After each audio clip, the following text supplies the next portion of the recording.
Hello दोस्तों, फिर से स्वागत है, फिर से वेलकम है आप सभी का हमारे इस चैनल पर जिसका नाम है सीजी कंप्यूटर्स, जिसमें लगातार जारी है सीजी हिस्ट्री की क्लासेस। और आप लगातार देख पा रहे हैं मराठा डायनेस्टी या मराठा वंश की हम बातें कर रहे थे लगातार। ठीक है, और मराठा वंश पे पार्ट 3 लेके आए हैं आप सबके लिए। चलिए तो बातें करते हैं आज के क्लास में क्या कुछ खास है, देखेंगे मराठा वंश में।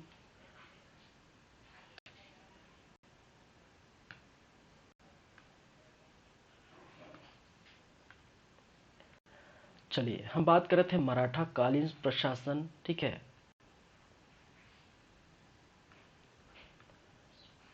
मराठा शासन व्यवस्था की।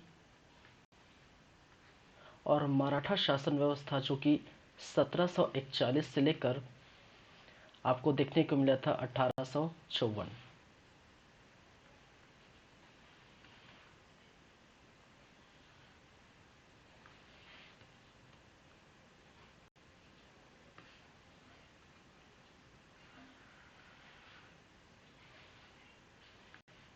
इसके अंतर्गत आप देखे थे कुछ बातें।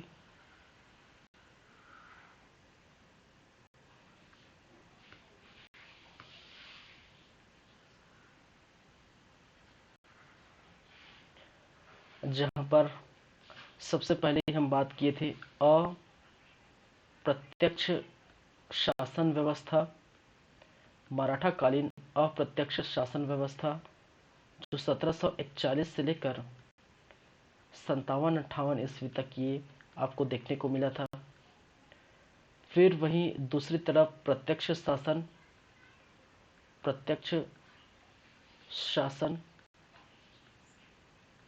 और प्रत्यक्ष शासन जो कि 1758 से लेकर 87 तक ये देखने को मिला था।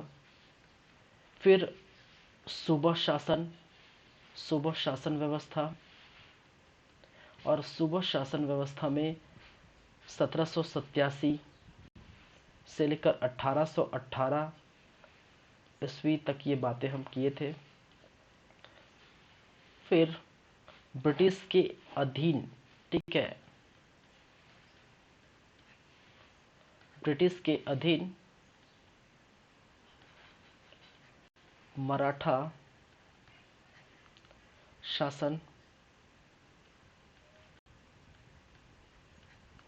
1818 से लेकर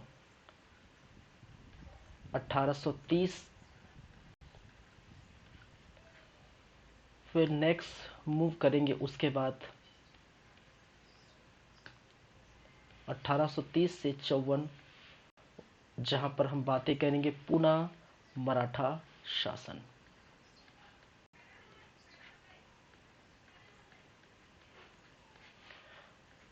1818 से लेकर 30 ये देखने को मिला था। फिर 1830 से 54।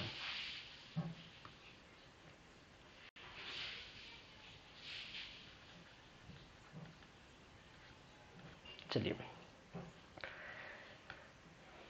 इसके अंतर्गत हम देखे थे अप्रत्यक्ष शासन में एक आपका रघुनाथ सिंह के बारे में, रघुनाथ सिंह, ठीक है, और दूसरा मोहन सिंह। भास्कर पंत द्वारा आक्रमण करने के बाद मराठों के अधीन हो जाता है कलचुरी जो है शासन। ठीक है, जहां पर सबसे प्रथम जो है मराठों के अधीन कलचुरी शासन रघुनाथ सिंह और अंतिम जो है मोहन सिंह। वहीं पर प्रत्यक्ष शासन करने को देखने को मिला था हमें बिम्बाजी भोसले,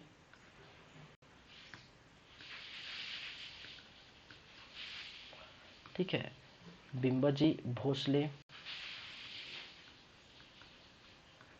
सूबा शासन व्यवस्था में नियुक्ति की गई थी सूबेदार की, और जो प्रशासन के तौर पर आपको देखने को मिला था वो है क्या,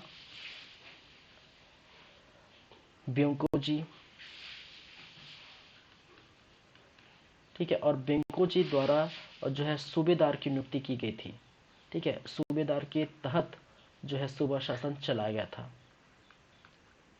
सूबेदार।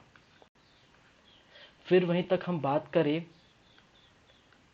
तो ब्रिटिश के अधीन मराठा शासन में ब्रिटिश यहाँ पर आते हैं और अपने ब्रिटिश के अधीक्षक के रूप में शासन चलाते हैं, ठीक है, अधीक्षक के रूप में शासन चलाते हैं, जो आज हम देखेंगे।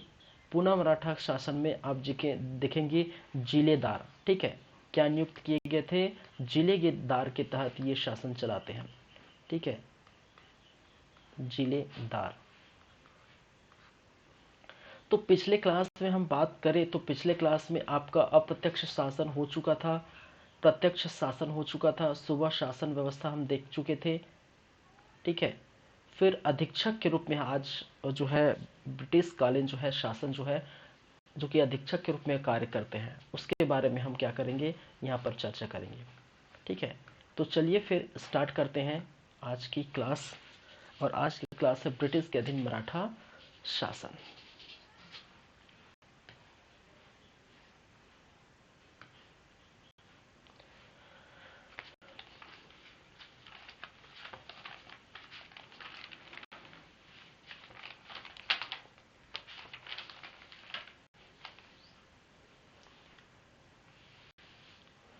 चलिए, ब्रिटिश के अधीन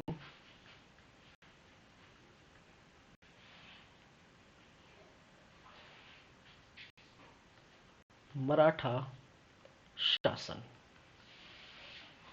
और ब्रिटिश के अधीन मराठा शासक जब हो जाते हैं तो वो उसका टाइम में रहता है 1818 से 1830 ईस्वी।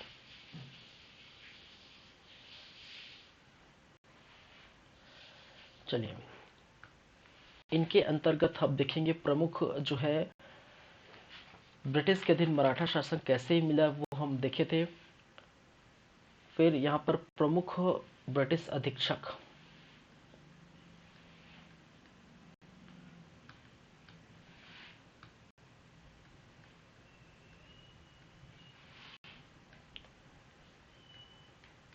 प्रमुख ब्रिटिश अधीक्षक के रूप में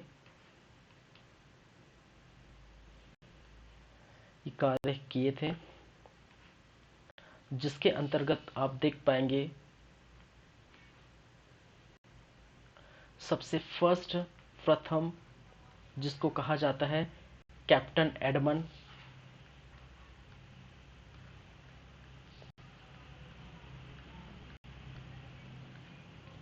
1818 तक ही इनका कार्यकाल रहा था।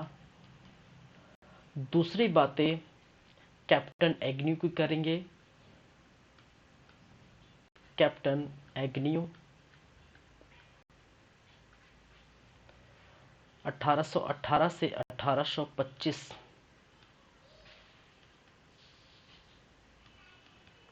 थर्ड या तीसरी बातें हम करेंगे कैप्टन हंटर,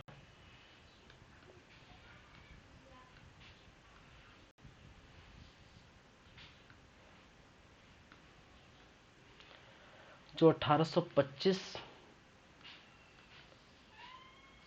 ईस्वी तक दिखाई देते हैं। फिर कैप्टन सैंडर्स,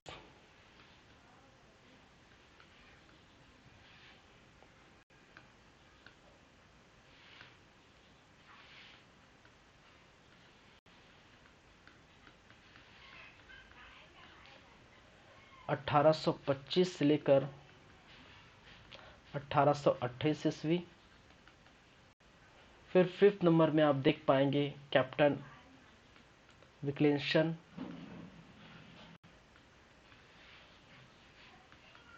ठीक है, कैप्टन विल्किंसन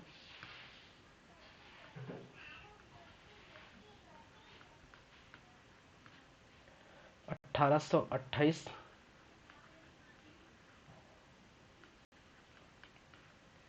फिर लास्ट नंबर में आप देख पाएंगे कैप्टन क्राफर्ड, जो कि 1828 1828 से लेकर 1830 ईस्वी तक ये देखने को मिलता है। ठीक है, तो ब्रिटिश के अधीन जो मराठा कालीन प्रशासन है वो किसके अंतर्गत देखने को मिलता है? अधीक्षक के रूप में ये देखने को मिला था, और ये कहलाए थे प्रथम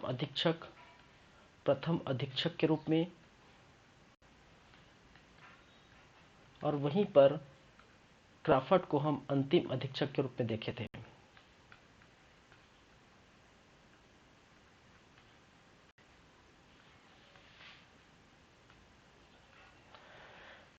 ठीक है, तो Edmund Agnew, Hunter, Sandis, Wilkinson और क्राफर्ड। देखिए कभी कभी ये क्रम भी पूछा जाता है। ठीक है, निम्नलिखित में से जो है ब्रिटिश के अधीन मराठा शासन के अंतर्गत ब्रिटिश अधीक्षक के सही क्रम होंगे, तो एडमंड एग्न्यू, हंटर, इनका नाम देखने को मिलेगा। कभी विल्किंसन है, सैंडिस, हंटर, इस प्रकार से ऑप्शन आपके पास अवेलेबल रहेंगे, तो ये क्रम आपको याद होनी चाहिए। ठीक है, तो सबसे फर्स्ट जो रहेगा वो है कैप्टन एडमंड।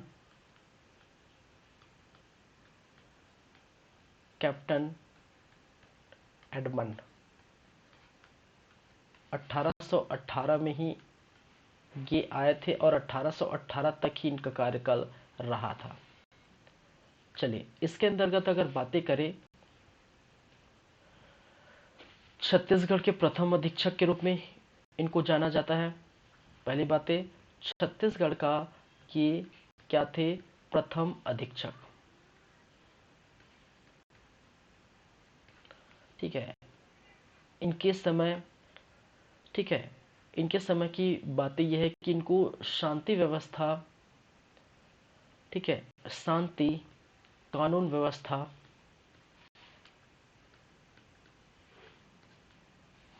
का श्रेय दिया जाता है।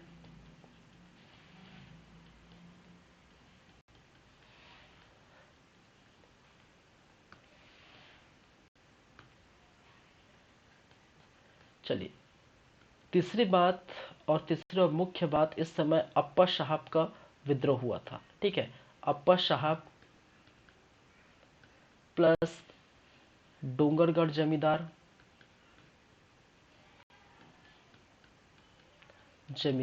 ठीक है, इन सब में मिलकर क्या किया था? अंग्रेजों के खिलाफ बगावत की थी। ठीक है, अंग्रेजों से विद्रोह किया था।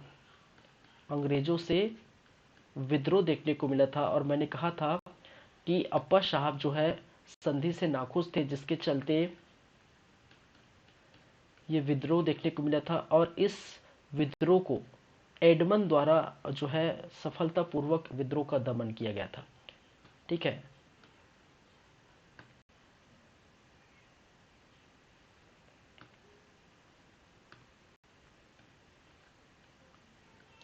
जिसका एडमंड द्वारा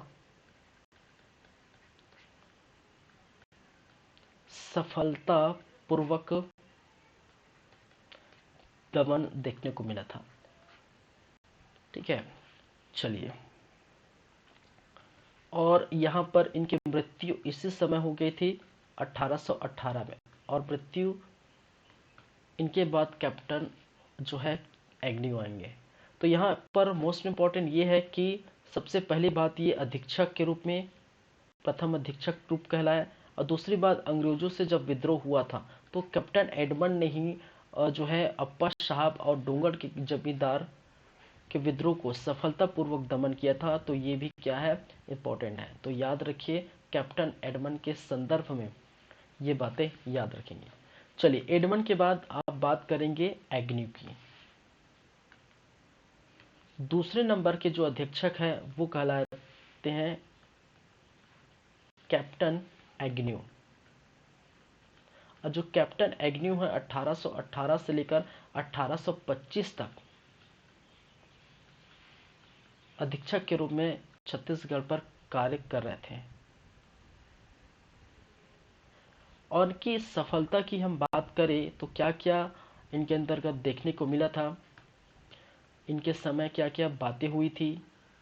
तो सबसे पहली बातें अगर मैं बात करूं तो सबसे पहली बातें, इन्होंने राजधानी परिवर्तन देखने को मिला था। इसके समय राजधानी परिवर्तन,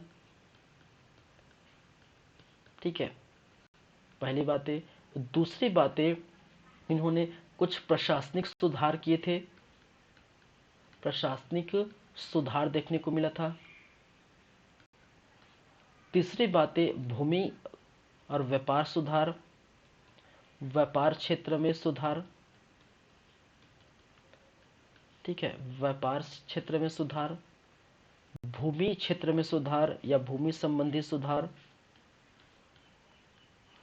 संबंधी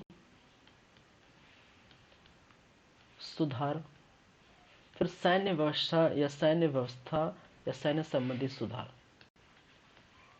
सैन्य व्यवस्था में सुधार, ठीक है। तो कैप्टन एग्न्यू जब आते हैं तो 1818 से 1825 तक रहते हैं। चलिए, तो एक एक करके हम बात करेंगे इन सभी के बारे में कि क्या क्या इन्होंने सुधार किए। चलिए, तो मैं फर्स्ट बात यहीं से कर लेता हूं, राजधानी परिवर्तन के संदर्भ में। देखिए, जब कैप्टन एग्न्यू आते हैं तो राजधानी परिवर्तन देखने को मिलता है। राजधानी परिवर्तन कहां से कहां? रतनपुर पहले राजधानी था, ठीक है, क्योंकि रतनपुर में ही कलचुरी शासक वहां पर बसे थे, ठीक है। तो उस समय जितने भी मराठा थे, ठीक है, उसके बाद मराठा के बाद जो है ब्रिटिश के हाथों में सत्ता चला जाता है कुछ समय के लिए। तो जब ब्रिटिश आते हैं तो यहाँ पर राजधानी में परिवर्तन देखने को मिलता है। किसके समय? कैप्टन एग्न्यू के समय। तो राजधानी जो है रतनपुर से, ठीक है, रतनपुर से रायपुर की तरफ आपको देखने को मिला। रतनपुर से रायपुर,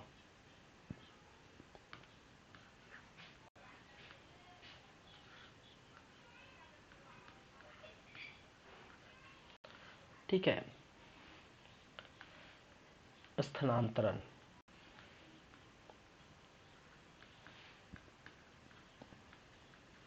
या फिर बोल सकते हैं परिवर्तन और परिवर्तन, ठीक है। तो ये आपके जो पुराने हैं, ठीक है, ओल्ड जो है राजधानी है, ठीक है, और ये है आपकी न्यू राजधानी, न्यू कैपिटल्स, ठीक है, न्यू कैपिटल्स। चलिए, तो इस प्रकार से रतनपुर से रायपुर जो है उन्होंने क्या किया था? राजधानी परिवर्तन देखने को मिला था। ये पहली बात है। चलिए, दूसरी बात है, प्रशासनिक क्षेत्र पर हम बात करेंगे। दूसरा मुद्दा जो है, दूसरी बात है प्रशासनिक व्यवस्था।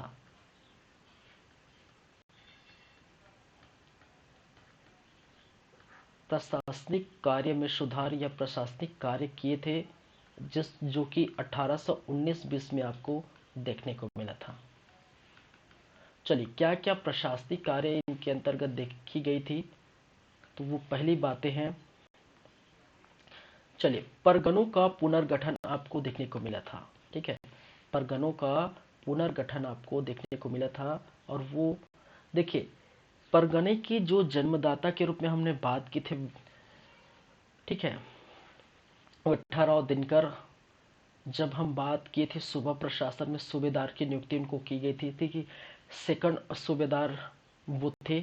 और उसके समय में क्या देखने को मिला था कि वो छत्तीसगढ़ को, ठीक है, छत्तीसगढ़ को 27 परगनों में डिवाइड किया गया था और प्रत्येक परगनों में कमावेशदार की नियुक्ति की गई थी। और कमावेशदार जो है किसके प्रति उत्तरदायित्व है? सूबेदार के प्रति। कब? जब बात आती है, हम सूबा प्रशासन पढ़ रहे थे, सूबा शासन पढ़ रहे थे। अब जब बात आती है ब्रिटिश के अधीन ये कार्य हो रहा है, तो जाहिर सी बात है ब्रिटिश इसमें तब्दील करने की सोचेगी। और इसके तहत कहा जाता है कि अब 27 परगने पहले थे, उस 27 परगनों को हटा के, कहने का मतलब उसको कम करके 8 परगने में ये विभाजित हो गया था, ठीक है। 27 परगनों को 8 परगनों में तब्दील कर दिया गया था और प्रत्येक परगनों में कमावेशदार की नियुक्ति की गई थी। कमावेशदार जो है ब्रिटिश के अधीक्षक के प्रति उत्तरदायित्व होंगे। और वहां पर जहां पर हम सूबेदार की बातें कर रहे थे तो सूबेदार के प्रति उत्तरदायित्व होता था और इस समय ब्रिटिश अधीक्षक के प्रति उत्तरदायित्व होगा। ठीक है, तो ये थोड़ा डिफ्रेंशिएट है, वो आपको देखना पड़ेगा। चलिए हम बात करें परगनों में सुधार। यहाँ पर देखने को मिलता है, ठीक है, परगनों का पुनर्गठन देखने को मिला था। ठीक है, पुनर्गठन। और इसके समय जो 27 परगने थे, 27 परगनों को तब्दील करके 8 परगने में, ठीक है, विभाजित किया था। ठीक है, तो 27 को कितने परगनों में, 8 परगनों में यहाँ पर विभाजित किया गया था। ठीक है, और जो 27 परगने की बात मैं कर रहा हूँ, ठीक है, वो आप नोट करके आप लिख सकते हैं। ठीक है, चलिए, और यहाँ पर विठ्ठलराव दिनकर, विठ्ठलराव दिनकर, और विठ्ठलराव दिनकर जो है वो कौन है भाई साहब, वो है सेकंड सूबेदार, जो कि सेकंड क्या थे, सूबेदार, सूबेदार। और इस सेकंड सूबेदार जो विठ्ठलराव दिनकर है, उन्होंने छत्तीसगढ़ को, ठीक है, छत्तीसगढ़ को 27 परगनों में डिवाइड किया था। ठीक है, परगने ये हम देखें, और 27 परगनों में एक नाम जिसको कहा जाता है कमा विस्तार, और कमा विस्तार की नियुक्ति की गई थी। और कमा विस्तार जो है उत्तरदायी था किसके प्रति, ठीक है,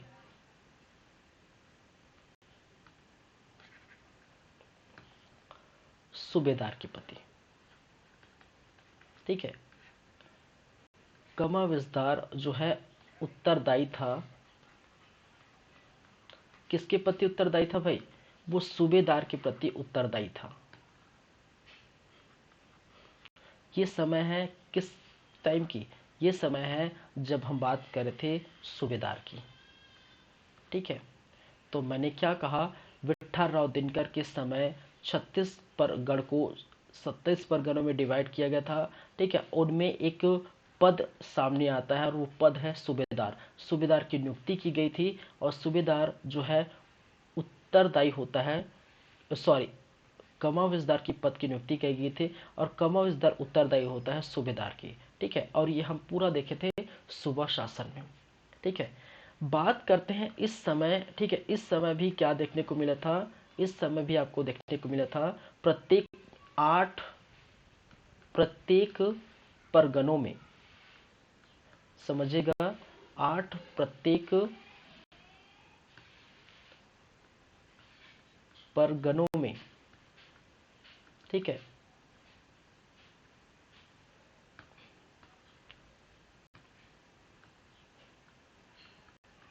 कमा विस्तार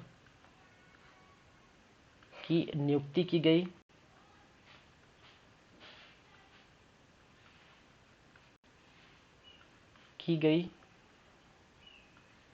जो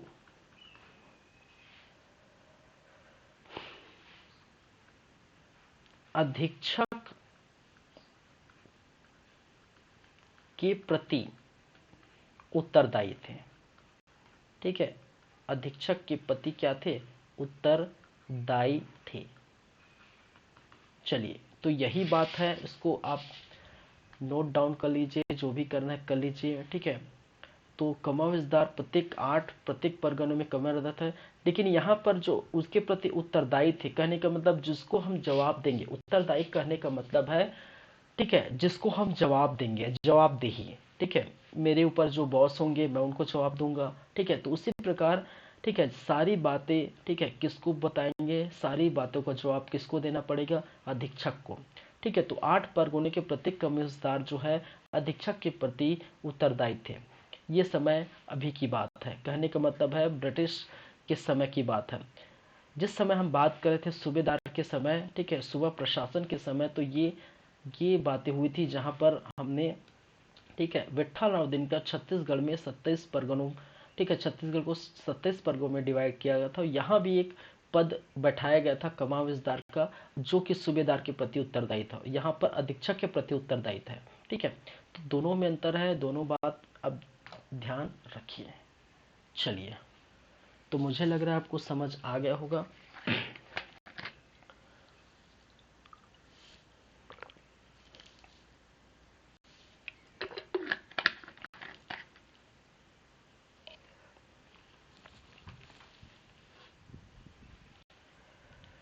चलिए, नेक्स्ट जो बात है वो है, हम पढ़ेंगे 8 उन परगनों की, थोड़ा देख लेते हैं बात। ठीक है,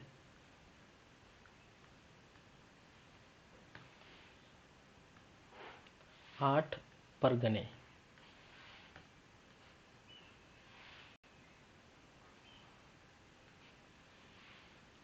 चलिए, उनमें से एक तो है आपका रायपुर।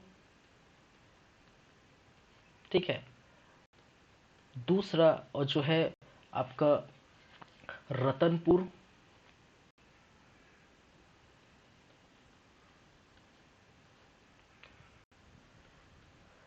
तीसरा धमतरी।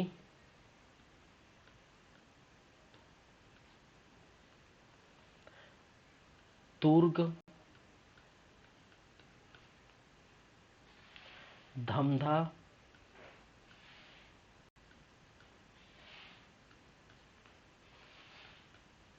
नवागढ़,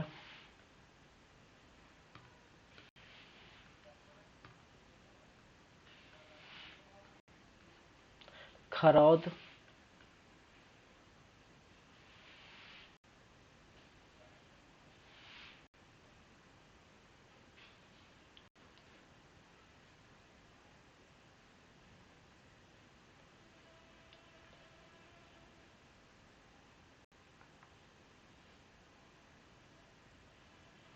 चलिए नंबर 7।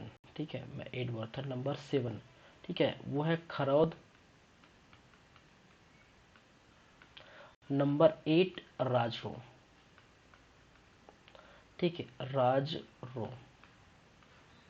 चलिए, इसमें से आप देख पाएंगे ये रायपुर जो है, ठीक है, सबसे बड़े जो है क्या थे, परगना था। तो ये सबसे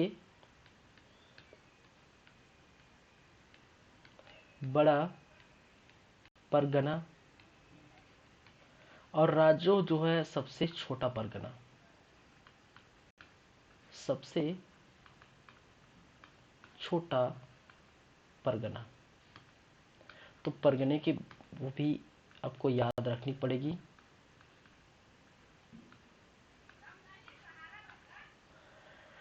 चलिए,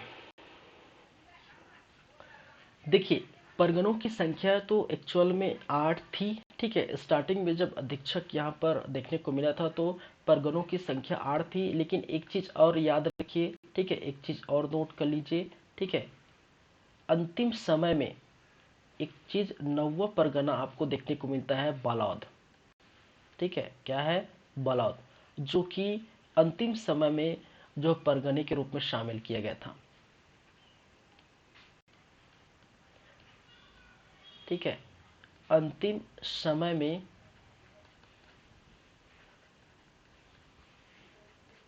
परगने के रूप में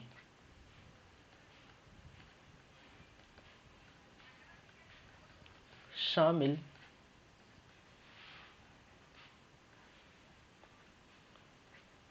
किया गया था। ठीक है, तो इसको भी आप नोट कर सकते हैं, याद रखिए।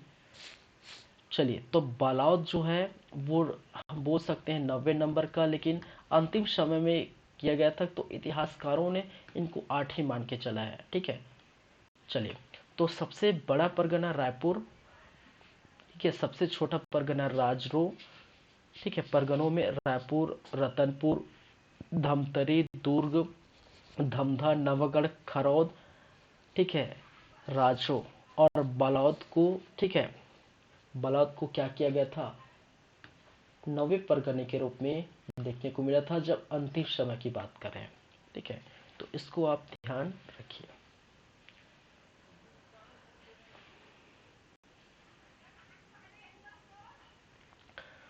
चलिए, ये बातें हो गई। अब बातें करेंगी इसके संदर्भ में, किसके संदर्भ में? राजधानी परिवर्तन हो गया, कुछ प्रशासनिक सुधार किए थे, ठीक है, जैसे परगने की बात की थी हमने, वो हो गया। तीसरी बात करेंगे व्यापार क्षेत्र में सुधार, ठीक है। तो इनके समय में देखने को मिला था, एग्न्यू के समय में व्यापार क्षेत्र में सुधार।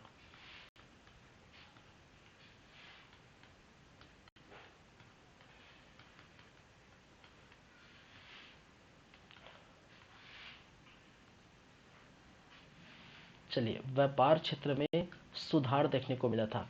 अब देखिए, व्यापार क्षेत्र में सुधार देखने को मिला था कहने का मतलब, देखिए पहले क्या होता था सॉरी, इसके पहले जब व्यापार की जाती थी, ठीक है भाई, व्यापार कब करेंगे? जब वहां पर कृषि होगी, ठीक है, कृषि वगैरह की जो है, ठीक है, कृषि के उत्पादन की जो है, ठीक है, वन उपज के उत्पादन की है क्या, उनका व्यापार किया जाता था।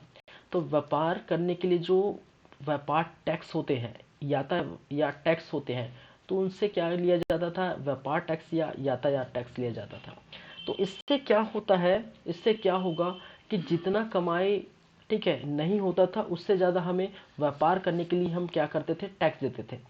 तो बहुत सारे जो है कृषक या बहुत सारे जो लोग हैं जो व्यापार करते हैं वो पीछे हट जाते थे, क्योंकि उनसे क्या होता है, उनको टैक्स देना पड़ता है। तो व्यापार में जो है सुधार की गई, व्यापार क्षेत्र में सुधार किए गए, ठीक है। और व्यापार क्षेत्र में सुधार करने से मतलब क्या है, यहाँ पर जो व्यापार के लिए क्या ली जाती थी? टैक्स ली जाती थे, व्यापार टैक्स ली जाता था, ठीक है, उसको समाप्त कर दिया था एग्न्यू द्वारा। व्यापार के रूप में जो टैक्स ली जाती थी उसको समाप्त कर दिया गया। अब इससे क्या होगा भाई, इससे क्या होगा, कृषि कार्य में जो है सुधार देखने को मिलेगा, उत्पादन बढ़ेंगे, क्योंकि भाई टैक्स नहीं ली जाएगी तो जाहिर सी बात है लोग ज़्यादा मात्रा में कृषि का उत्पादन करेंगे, ठीक है, कृषि उपज या उत्पादन करेंगे, ठीक है। इससे ज़्यादा मात्रा में उत्पादन कर पाएंगे, उससे ज़्यादा मात्रा में व्यापार कर पाएंगे, क्योंकि वहाँ से आपको जो टैक्स देना पड़ता था वो टैक्स आपको पे नहीं करना पड़ेगा, ठीक है। तो ये भी क्या देखने को मिला था, एक व्यापार क्षेत्र में सुधार देखने को मिला था। चलिए, तो बोल सकते हैं व्यापार क्षेत्र में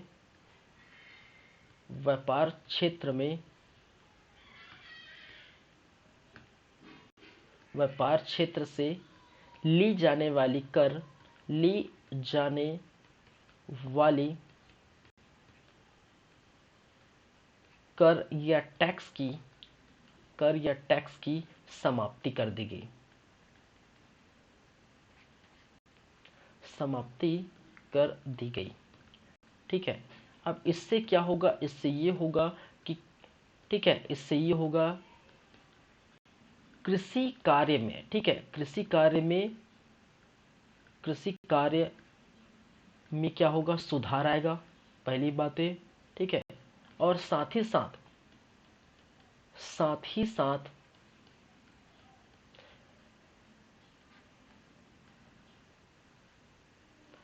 कृषि जो है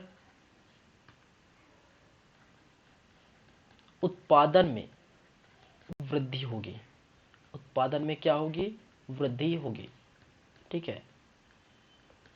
चलिए, तो इस प्रकार से प्रक्रिया देखने को मिलती है व्यापार क्षेत्र में सुधार।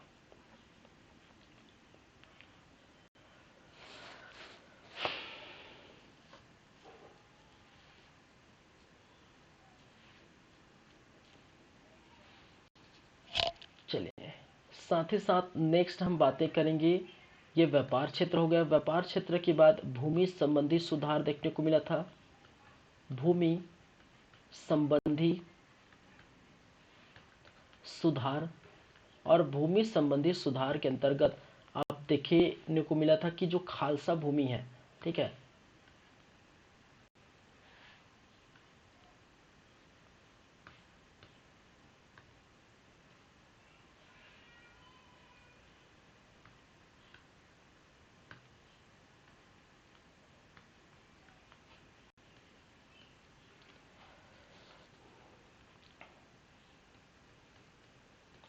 सोना खान जमींदार द्वारा हड़पी गई खालसा भूमि को वापस करने के लिए बाध्य किया? चलिए, खालसा भूमि, ठीक है, एक प्रकार की सरकारी भूमि, ठीक है, सोना खान जमींदार द्वारा हड़पी गई खालसा भूमि को, ठीक है, वापस करने का बाध्य।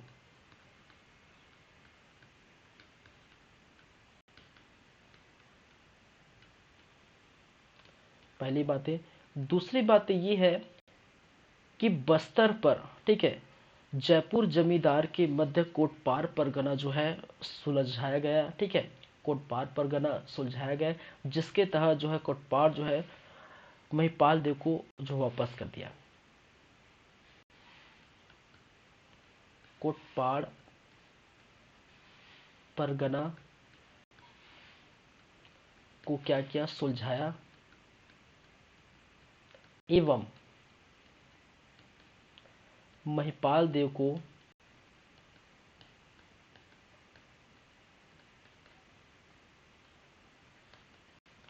कोटपाड़ परगना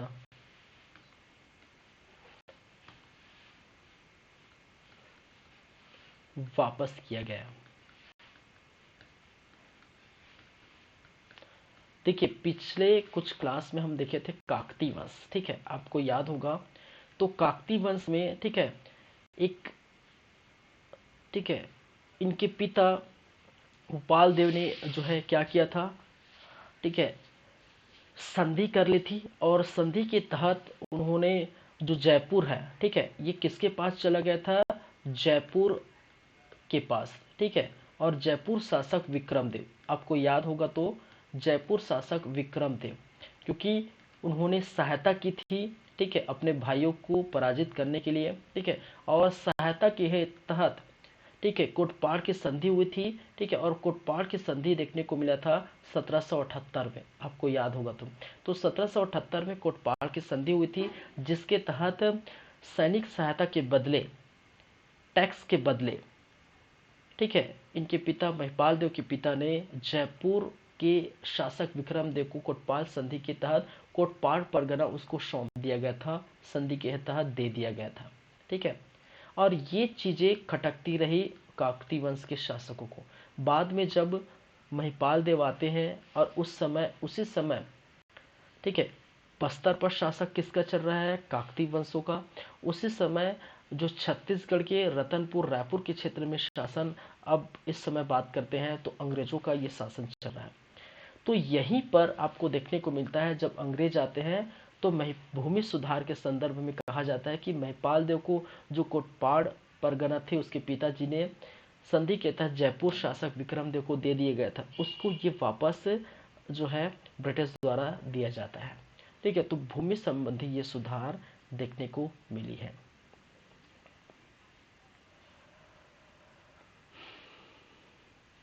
चलिए, फिर वहीं पर कुछ बातें यहीं पर हम कर लेते हैं, ठीक है। सैन्य सेना में जो है सैन्य व्यवस्था में सुधार, सैन्य व्यवस्था में सुधार देखने को मिला था, और सैन्य व्यवस्था में सुधार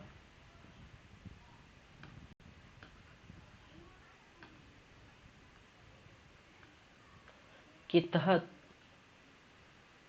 ठीक है, नियमित रूप से सेना का भर्ती कराया गया, ठीक है, नियमित, ठीक है, नियमित रूप से सेना, नियमित रूप से सेनाओं की भर्ती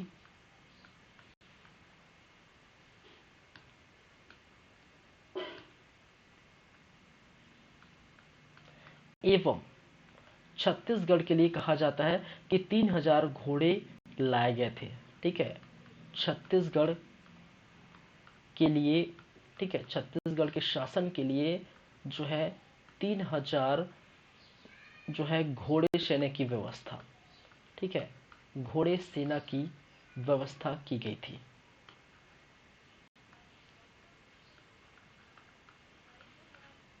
सेना की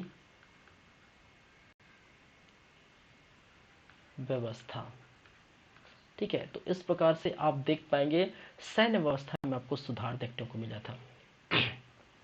ठीक है,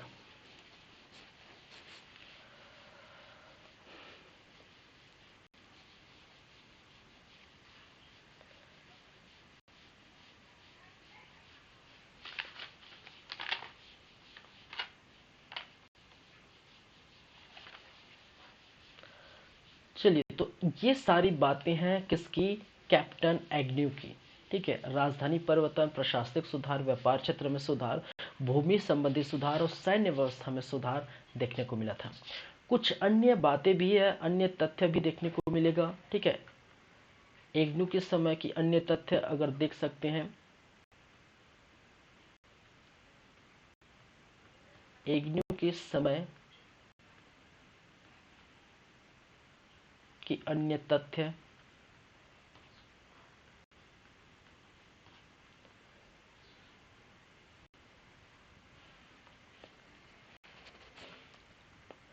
चलिए तो एक तो बातें है 1819 की। ठीक है, राम राय का कहा जाता है, राम राय का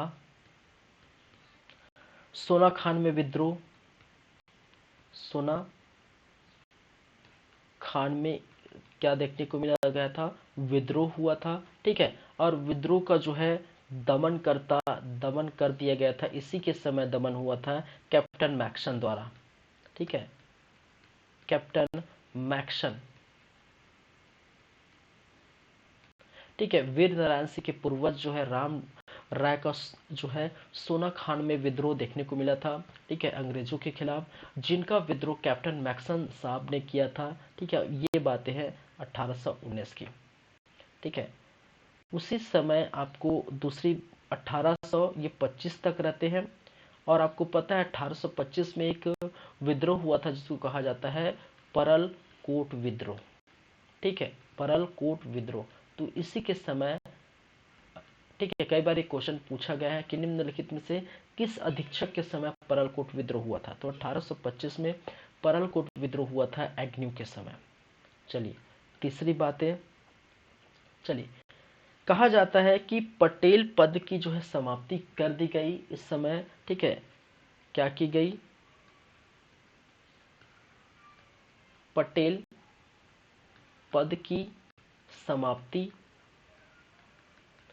एवं बरान जो है बरार पांडे क्या है ये सभी देखेंगे। बरार पांडे क्या है, पोतदार क्या है। ठीक है, प्रशासनिक व्यवस्था में हम बात करेंगे बरार पांडे, पोतदार एवं आमीन पद का। ठीक है, आमीन आदि पदों का सृजन, आदि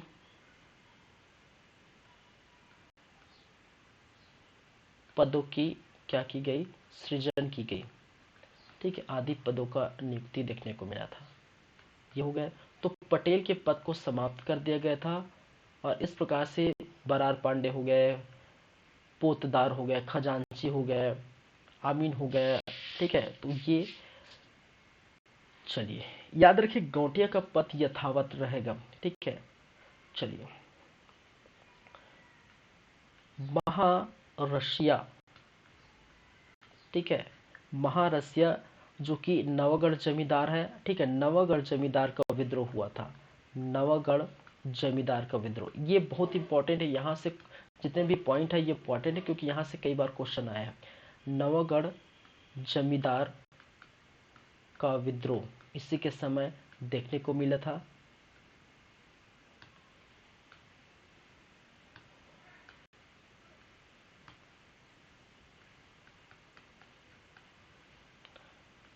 चलिए उसी क्या चलते हैं, तो धमधा के गोंड राजा का विद्रोह देखने को मिला था इस समय। धमधा के गोंड राजा का विद्रोह,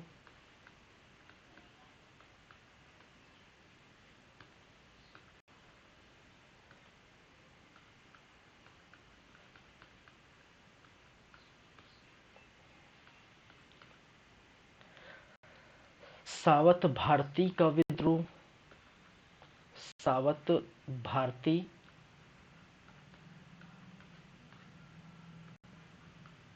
का विद्रोह।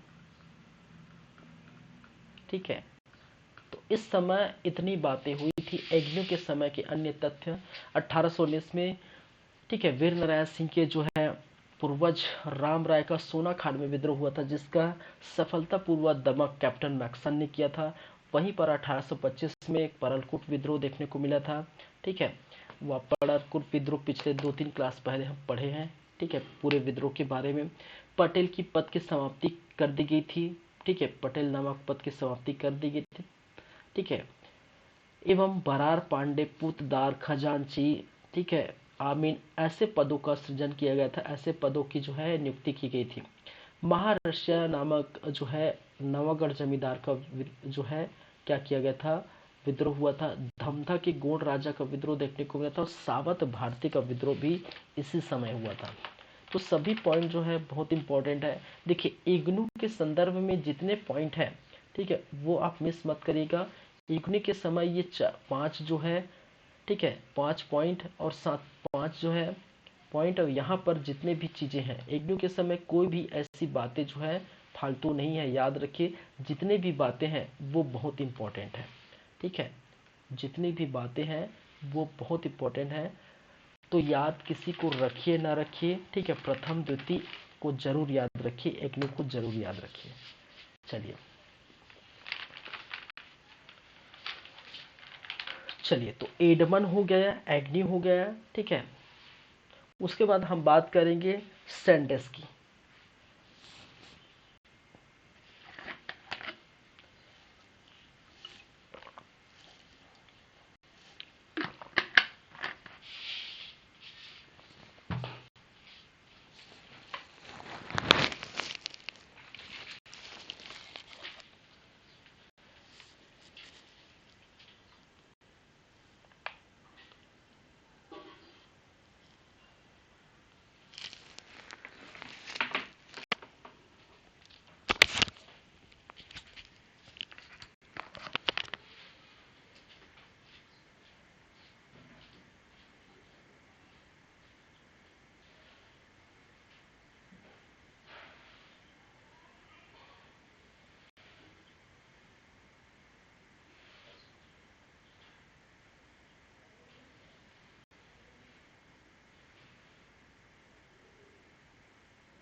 चलिए आगे बढ़ें। एक्चुअली बार बार ये दिक्कत है, लाइट का प्रॉब्लम है।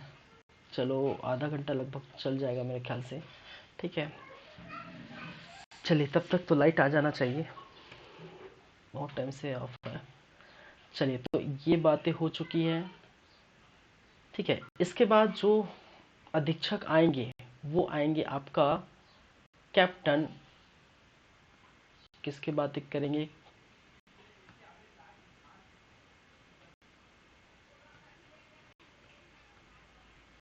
कैप्टन सैंडस। ठीक है, जो कि 1818 से लेकर 1825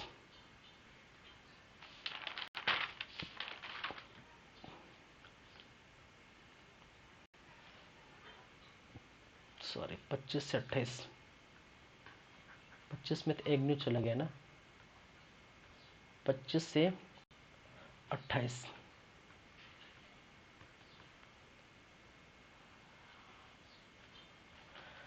चलिए, तो सैंडस की क्या क्या बातें हैं वो भी हम देख लेते हैं। सैंडर्स के समय।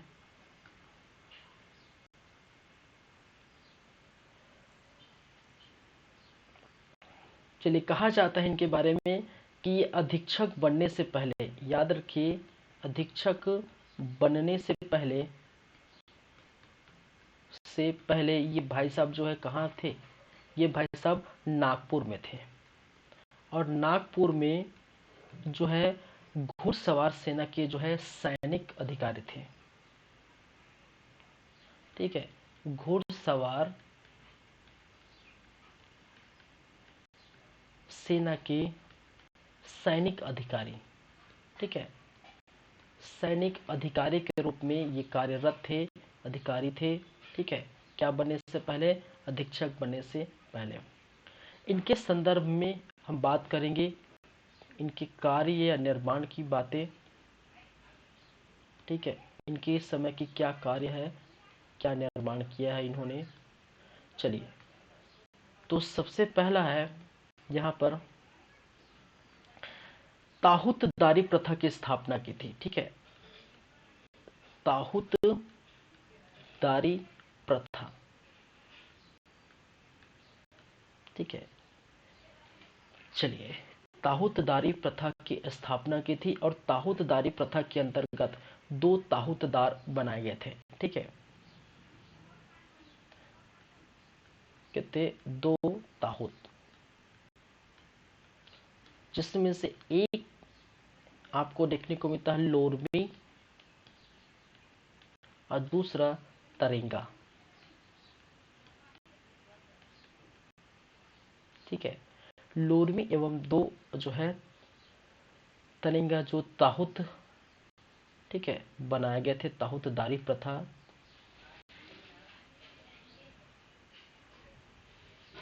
हिंदू मुस्लिम कैलेंडर के स्थान पर जो है कहा जाता है कि अंग्रेजी कैलेंडर की स्थापना की थी, अंग्रेजी कैलेंडर अपनाया गया था। ठीक है, दूसरी कार्य निर्माण। ठीक है, हिंदू मुस्लिम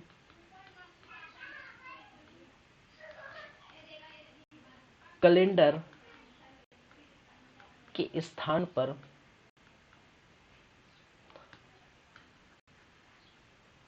ठीक है, हिंदू मुस्लिम कैलेंडर के स्थान पर अंग्रेजी कैलेंडर अपनाया गया। ये याद रखिए, अंग्रेजी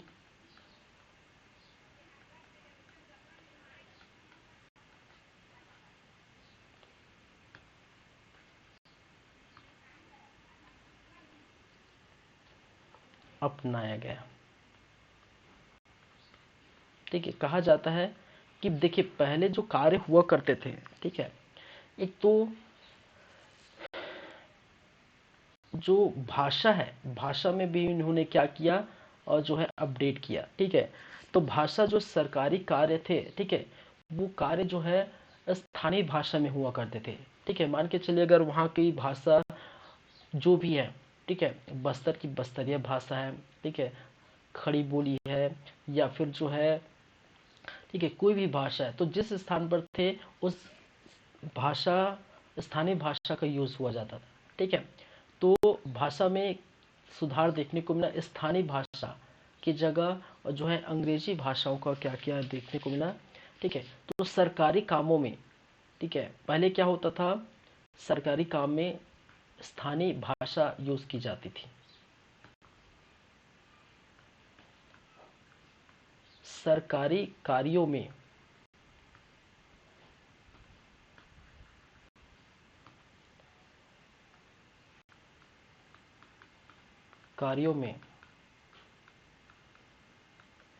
स्थानीय भाषा के स्थान पर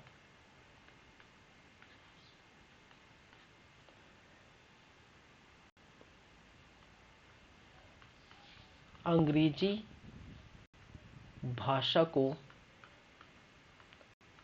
अपनाया गया।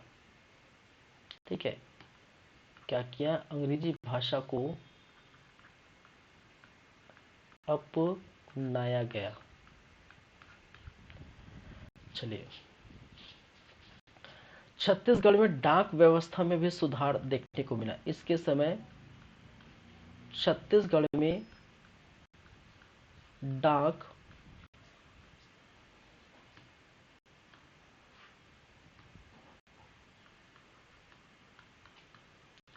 व्यवस्था में सुधार। ठीक है, तो ये चीजें इसके समय हम देखने को मिलता है। ठीक है, ठीक है, चलिए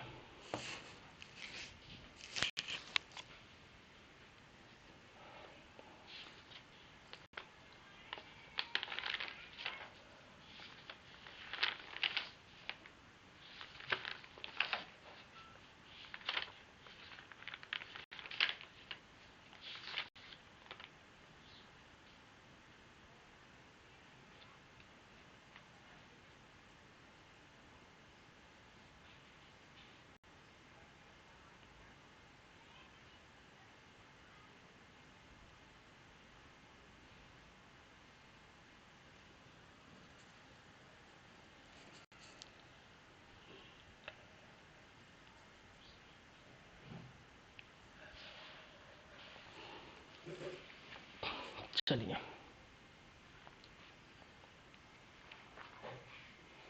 हम कहाँ थे? हम बात करते हैं कैप्टन सैंडिस की बातें। ठीक है, पहले लिख लिए, अब बातें करते हैं। अधीक्षक बनने से पूर्व मैंने कहा था कि नागपुर में घुड़सवार के जो सेना थे उनके जो है सैनिक अधिकारी के रूप में कार्य कर रहे थे, उनके अधिकारी के रूप में। कार्य पर नजर डाले तो कार्य या निर्माण में हम नजर डाले तो ताहूतदारी प्रथा जो है स्थापना की गई थी, जिसमें से 2 ताहूत बनाए गए थे, लोरमी और तनिंगा। ठीक है, ताहूतदारी प्रथा क्या होती थी? ठीक है, ताहूतदारी प्रथा कहने का मतलब है कि ऐसी भूमि, ऐसी जमीन जो बंजर थी, ठीक है, जिसमें उपजाऊ नहीं हो पा रहे थे, ऐसे जमीनों को क्या किया जाता है?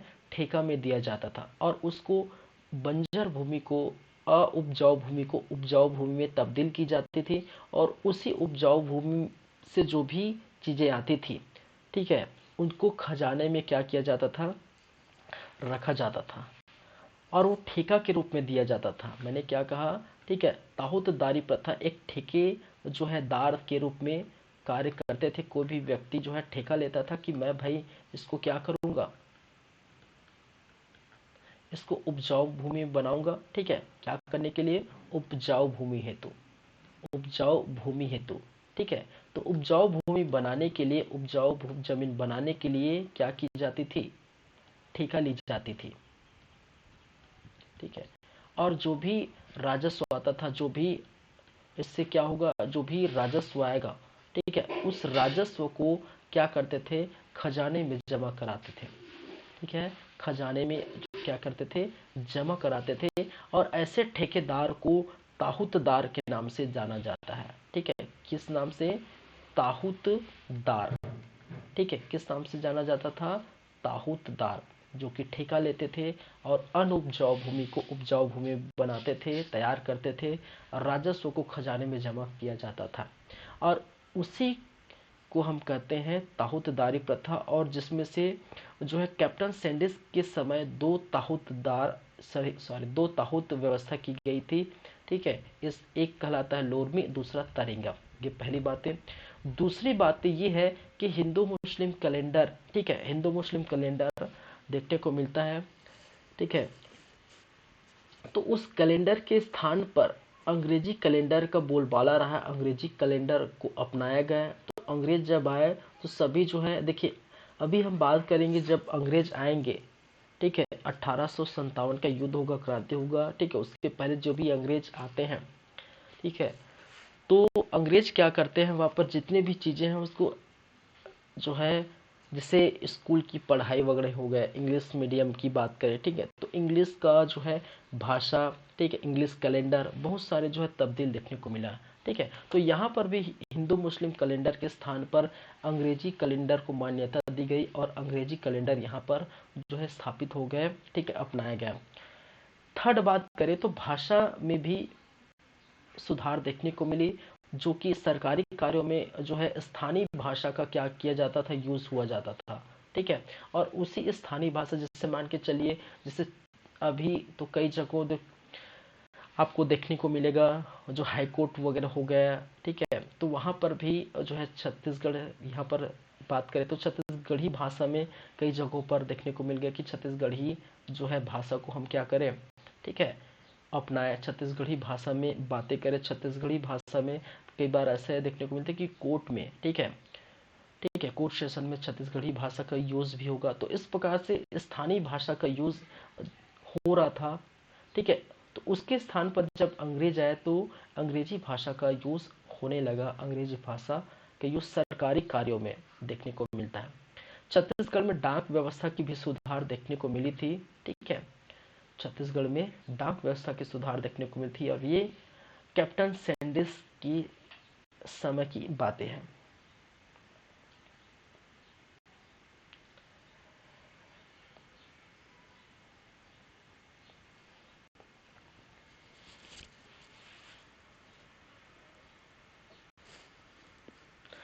चलिए देखिए, इसी समय 1825 के बाद जो समय निकलता है, ठीक है, वो समय है 1826, ठीक है।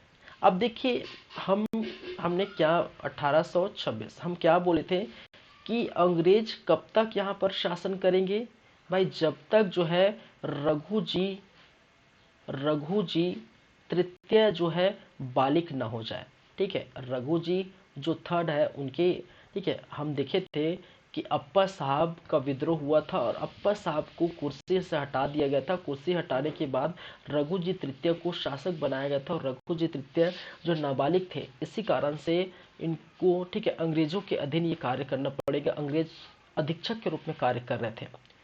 तो बीच में कैप्टन सैंडिस के समय, ठीक है, अंग्रेज जो है 1826 में ही रघु जी तृतीय को नागपुर के रूप में, ठीक है, नागपुर पर क्या किया था, नागपुर पर शासन व्यवस्था के लिए प्रयोग में लाया गया था कि भाई साहब जो है आप नागपुर पर जाइए, ठीक है, और नागपुर में जो है जिले के शासन का संचालन आप करेंगे।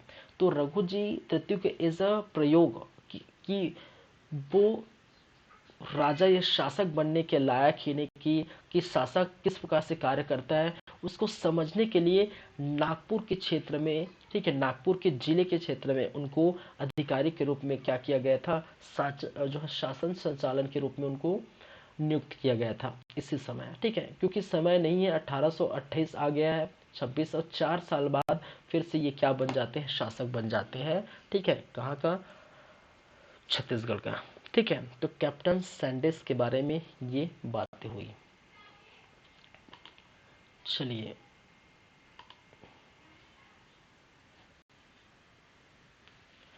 कैप्टन सैंडिस के बाद जो हम बात करेंगे वो है कैप्टन क्राफर्ड, ठीक है। यहाँ पर बातें करें तो हमने ये देख चुके हैं, एक तो एडमंड एग्न्यू, ठीक है, सैंडिस और क्राफर्ड। हंटर और विक्लिंसन की ज़्यादा बातें नहीं है और न ही इनके बारे में कोई जानकारी, ज़्यादा जानकारी प्राप्त नहीं है। तो प्रमुख अधीक्षक के रूप में ये 4 ही जो है इम्पोर्टेंट है, और खासकर जो इम्पोर्टेंट है ये तो दोनों ही है, कैप्टन एडमंड और एग्नू जो है वेरी वेरी जो है क्या है, वेरी वेरी इम्पोर्टेंट है, ठीक है। क्योंकि यहाँ पर बहुत सारी जो है बातें हुई है, बहुत सारी, ठीक है, और सैंडिस भी इम्पोर्टेंट, तो याद रखिए ये 4 पॉइंट को। चलिए तो नेक्स्ट हम बात करेंगे किसके बारे में, नेक्स्ट जो है क्राफर्ड, ठीक है, नेक्स्ट जो है कैप्टन क्राफर्ड।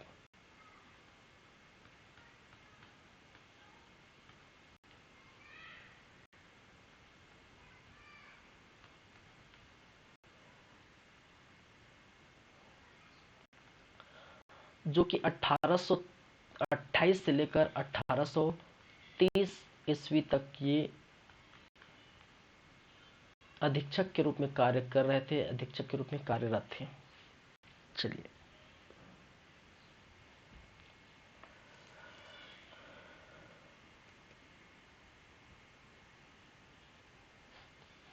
कोई कार्य के बारे में यहाँ पर जानकारी नहीं मिलती ज़्यादातर, ठीक है, लेकिन इसके समय की एक बारे में जानकारी मिलती है कि 27 सितंबर, ठीक है, 1829 कुछ समय तक ये जो है रघुजी तृतीय जो है क्या किए, नागपुर पर शासन किए।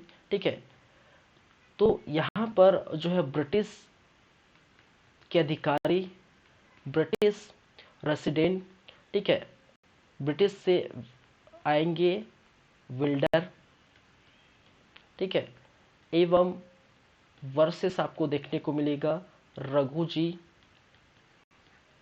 तृतीय। ठीक है, इन दोनों की क्या हुई थी, संधि हुई थी।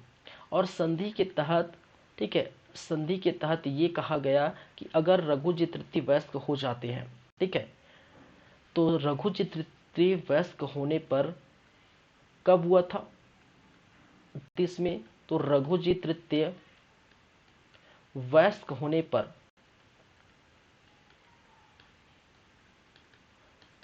पर शासन सौंप दिया जाए, शासन सौंप दिया जाए, क्या दिया जाए, सौंप दिया जाए। ठीक है, तो इस प्रकार से, ठीक है, इस प्रकार से जो है शासक बन जाते हैं, शासक बन जाते हैं रघुजी तृतीय। क्या है, रघुजी तृतीय। कि भाई साहब चलो, इतने सालों तक जो है आपने क्या की, वेट किए, तो लगभग 12 वर्षों के बाद, ठीक है, 12 वर्षों का जो है सफर रहा है किसका, ठीक है, 12 वर्षों का सफर समाप्त होता है यहीं पर किसका, अंग्रेजों का।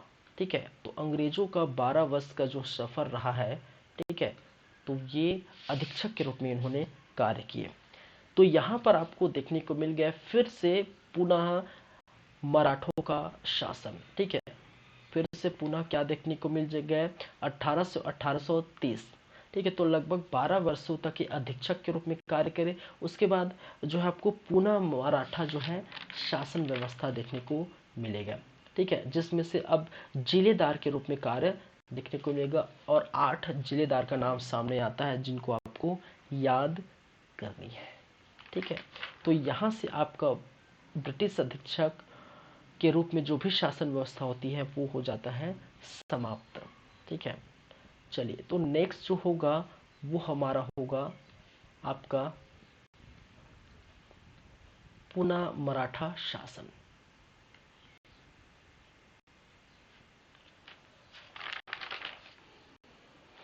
चलिए,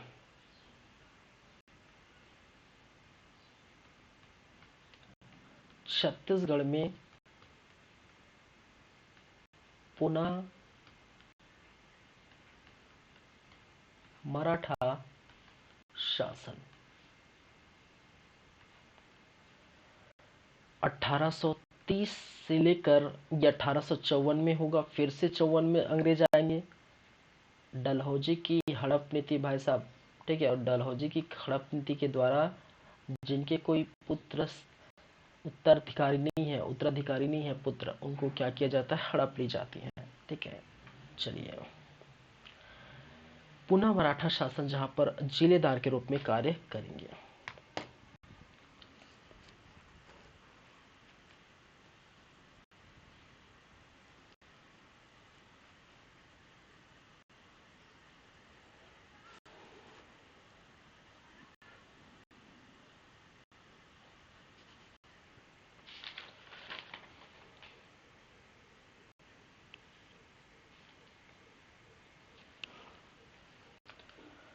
चलिए, हम वेट कर रहे हैं लाइट का, लेकिन लाइट आया नहीं अभी तक, दिक्कत हो गया क्योंकि सिस्टम में उतना चार्ज नहीं है, और जो लगभग आधा घंटा चल सके।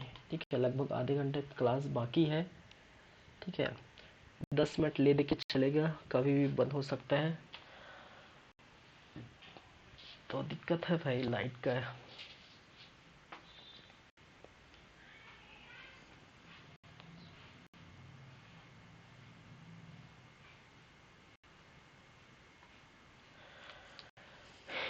चलिए, थोड़ा लिख लेते हैं जिलेदार के नाम बस। ठीक है, तो छत्तीसगढ़ के जिलेदार, ठीक है, रघुजी इसमें आ जाते हैं, रघुजी तृतीय। ठीक है, और रघुजी तृतीय नियुक्ति करते हैं जिलेदारों की। ठीक है, जिलेदारों की नियुक्ति जिलेदारों की नियुक्ति करते हैं, और जिलेदारों की नियुक्ति करके ये क्या करते हैं, संचालन करते हैं इसे शासन प्रशासन को। ठीक है। कृष्णराव अप्पा, कृष्णराव अप्पा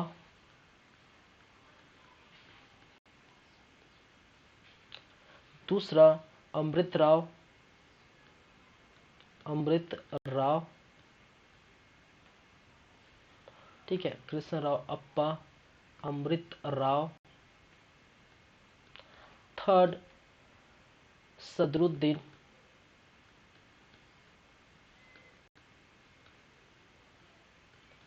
फोर्थ दुर्गा प्रसाद,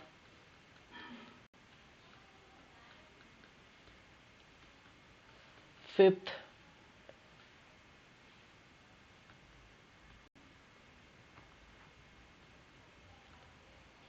इंटुक राम,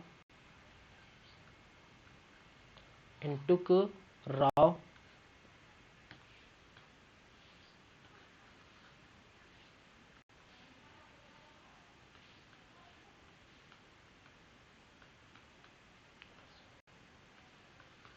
चलिए सखाराम बापू,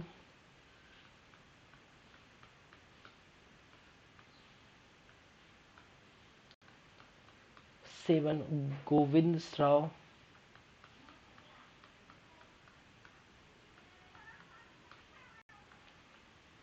आठवां गोपाल राव। ठीक है, और ये कहलाए आपके अंतिम जो है जिलेदार। ठीक है, इनको कहा जाते हैं अंतिम जिलेदार के रूप में कार्य किए।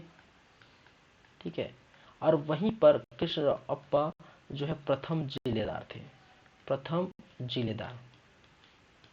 ठीक है, बात सिर्फ और सिर्फ करेंगे कृष्णा और अप्पा की, क्योंकि बाकी जिलेदारों का जो है कोई विवरण, कोई डिटेल सामने नहीं आया है। सिर्फ और सिर्फ कृष्णराव अप्पा के जो है डिटेल सामने आई है, उनके बारे में ही बस पता चला है। ठीक है, तो चलिए फिर सॉरी, आज के लिए आज की क्लास हम यहीं पर ख़त्म करेंगे, क्योंकि लाइट ऑफ है बहुत पहले। ठीक है, और अभी तक आया नहीं, और कभी भी जो है ये सिस्टम बंद होने के कगार में है, तो कभी भी बंद हो सकती है। तो आज की क्लास हम यहीं पर रुकेंगे। नेक्स्ट क्लास में यहाँ से हम क्या करेंगे, कंटिन्यू करेंगे। ठीक है, तो आप जो है अच्छे से रहिए, अच्छे से पढ़िए। ठीक है, इसके बाद नेक्स्ट जो है पार्ट जो है ये कौन सा है, पार्ट 3 है, पार्ट 4 लेके आएंगे, जहाँ पर जिलेदार की जो है थोड़ी सी बात होगी। फिर जो है रघुजीत ऋषि के कुछ शासन व्यवस्था, प्रशासन व्यवस्था देखेंगे। ठीक है, उसके बाद हम चलेंगे मराठा कालीन प्रशासन पर।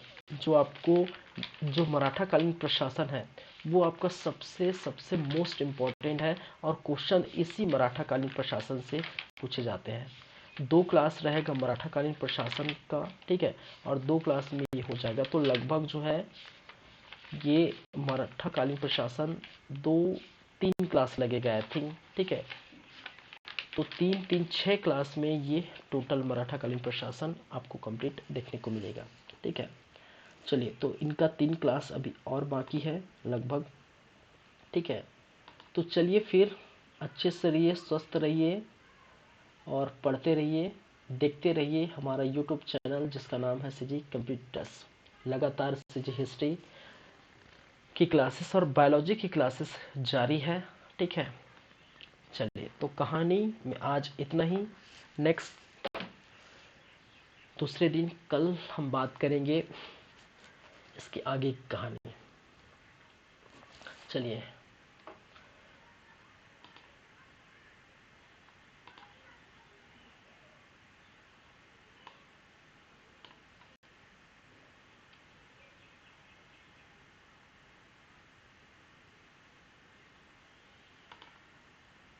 चलिए ठीक है। Thank you class, thank you guys, मिलते हैं नेक्स्ट टाइम और बातें करेंगे इसके आगे।